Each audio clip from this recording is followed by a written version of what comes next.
Hello, and welcome to another midweek reflection challenge conversation starter. I will decide upon what it is at some point, or maybe you should. Phone in with your suggestions. Hope you're well. I hope it's a nice day where you are. It's brilliantly sunny out here. I was going to do this outside, but the neighbours were playing music rather loud, so I came in here.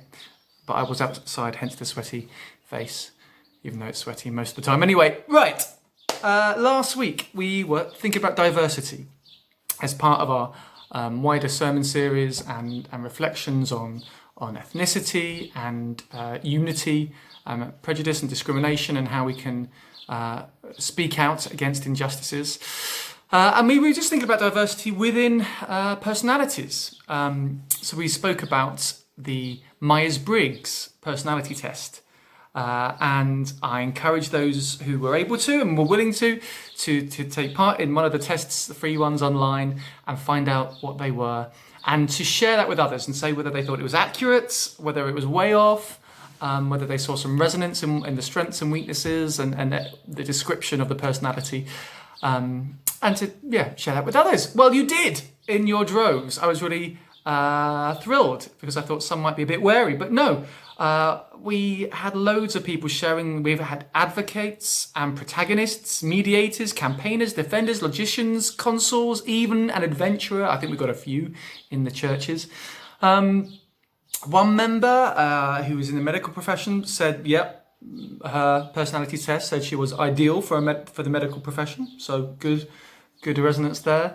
One member is going to do it with her family, a contingent of her family, next FaceTime. They're all going to do it and discuss which personality type they were. That's an interesting thing.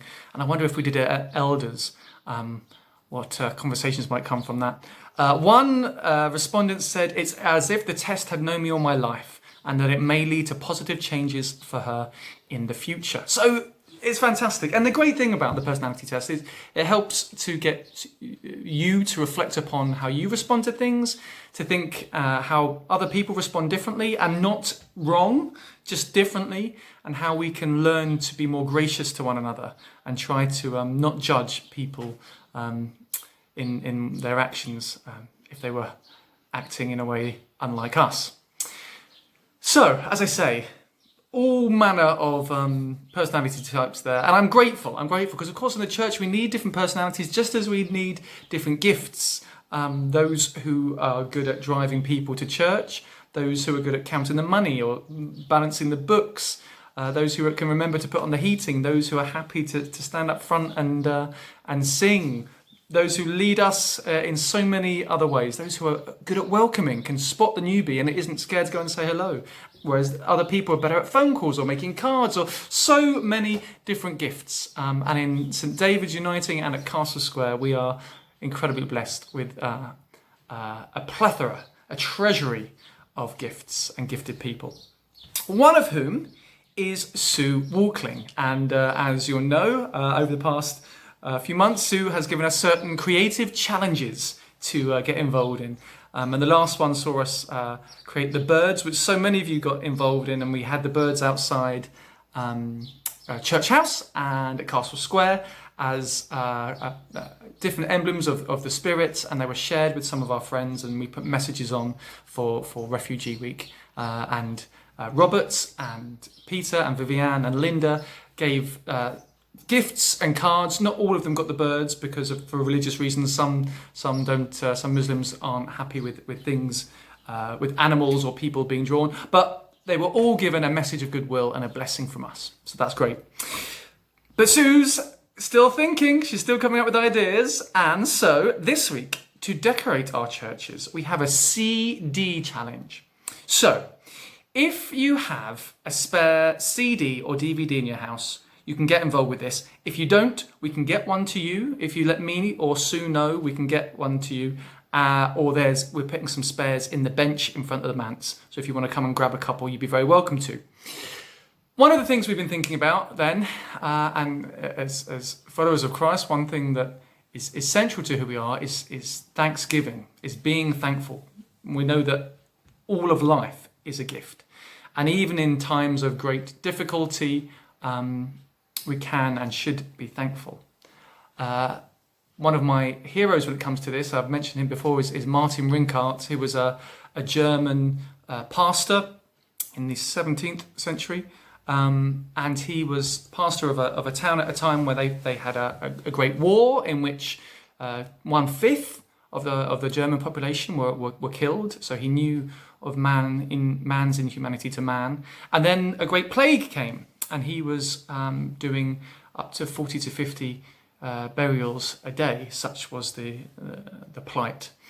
And yet, within all of that, he could still find space within his faith and the encouragement to be thankful. He was the one who wrote, "Now thank we all our God with hearts and hands and voices." I think I've got those the right way around.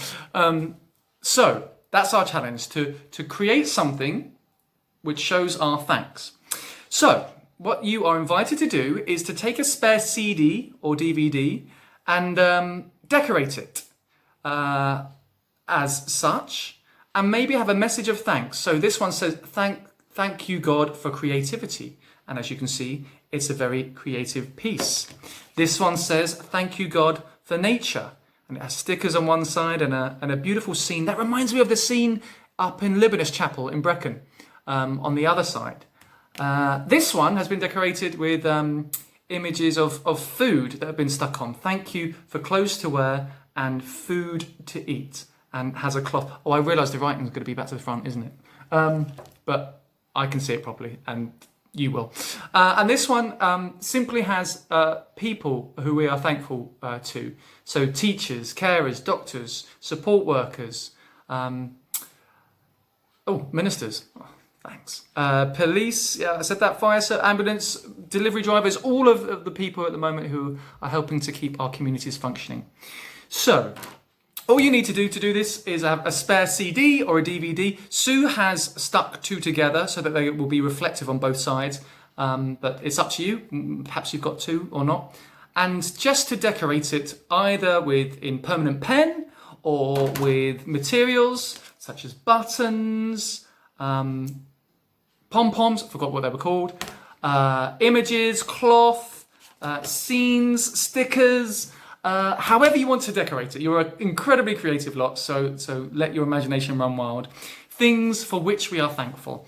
And then we'll give a couple of weeks, so not the end of this week, but the end of next week. We'll collect them in, and we'll see how many we've got, and we'll certainly put a few outside one of the St David's buildings and at Castle Square too, to encourage people to be thankful and for them to know that we are thankful for so much.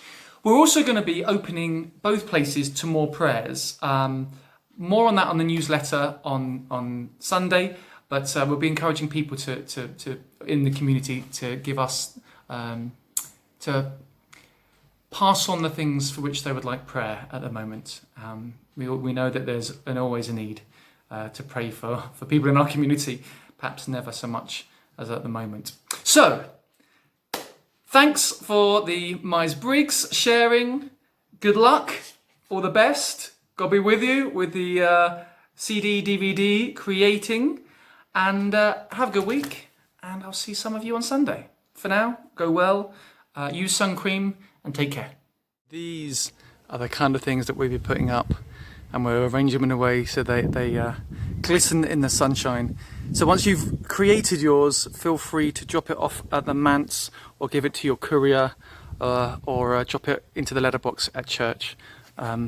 Or hand it to Sue if she's around, and we shall put these up. For now though, we have one final photo of someone wearing clothes that they haven't really got out a lot recently. On the church chat group this week, someone said it's time to get the shorts out. They may regret that. That's all I'm saying. Enjoy, and for those of a nervous disposition, you might want to look away now.